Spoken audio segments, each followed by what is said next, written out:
Right behind me is the brand new Mac Mini, and it is a powerful and compact desktop. With technology advancing so fast and so frequently, I honestly love to stop and admire how good and how fast technology has gotten. I mean, this $500 Mac Mini in most cases is even faster than our current $6,000 Mac Pro. That is utterly insane. I mean, if you were to tell me like 5 years ago that we would have a desktop of this size, of this price, with this amount of power, I honestly wouldn't have believed you. This is the new Mac Mini, and this is my review.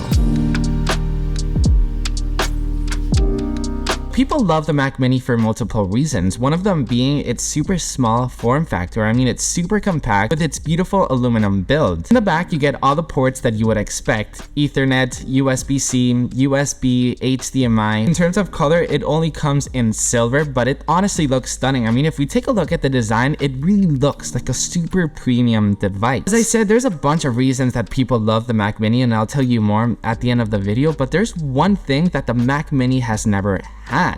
The Mac Mini has never had Pro performance, but now the heart of the Mac Mini is configurable in two different specs. One, M2, which is already awesome by itself, but what's mind-blowing is the M2 Pro built in this super tiny device.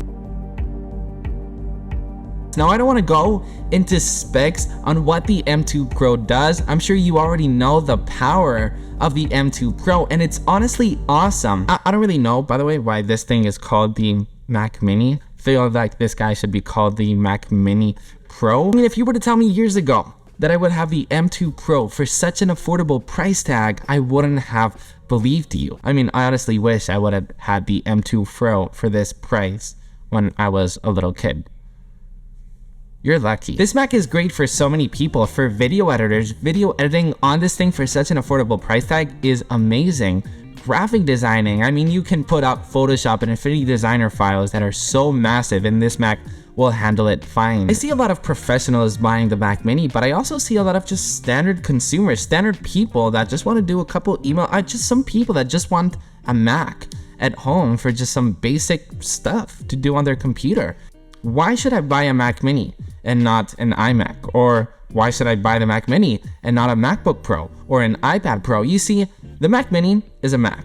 It's the most affordable Mac that you can buy because it obviously doesn't have a screen. You have to hook up a monitor to the Mac Mini. That's not a bad thing. You see, let's say my iMac, my yellow iMac, which I adore, the iMac is a Mac built into the display. So years can go by and the chip inside of the Mac is still great, but maybe the display, maybe it gets outdated over time, and maybe you're sick of that yellow color over time.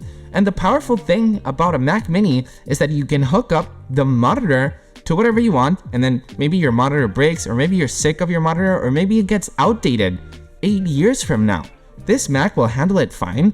8 years from now, this Mac will do as well as it's doing now, but you can interchange the monitors. You can add multiple monitors. And I'm actually gonna say something crazy now. I mean, how portable this thing actually is. I mean, look at this. It's like the size of my hand. I could probably grab this and throw it in my suitcase, and I've got like the super portable and extremely powerful and affordable. What I mean affordable is compared to Macs, it's obviously cost its own money, but affordable. And I can just carry it around with my trips, and I can hook it up to hotel rooms. I know that this is crazy, and I know this is not the most comfortable thing to do, but I could see a lot of people doing that. Okay, so here's a quick hands-on on the actual Mac Mini itself. It's definitely got some weight to it. If we flip the back, we've got all the ports, plus the power button. We've got two USB-Cs, HDMI, and the fan itself. It's definitely a very, very beautiful product. I mean, just look at this. And in terms of size, it's like of the size of my actual hand. In terms of accessories, I totally recommend you the Studio Display from Apple. You get a beautiful 27-inch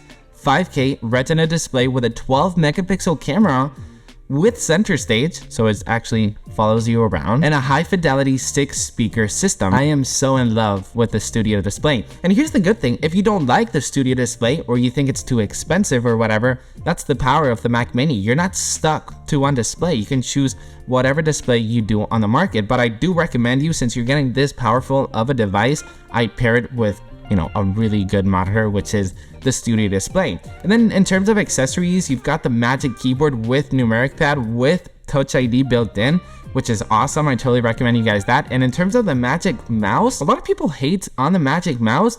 I get it. I get why they hate on it. I mean, but it's such a classy and beautiful look, and it just works so well. And the Apple ecosystem, so with the keyboard, the mouse, the studio display, and the Mac Mini, you've got a setup that is not pro, but it really is pro with all the features and all the specs that you're actually getting. But Apple also made the Mac Mini $100 cheaper.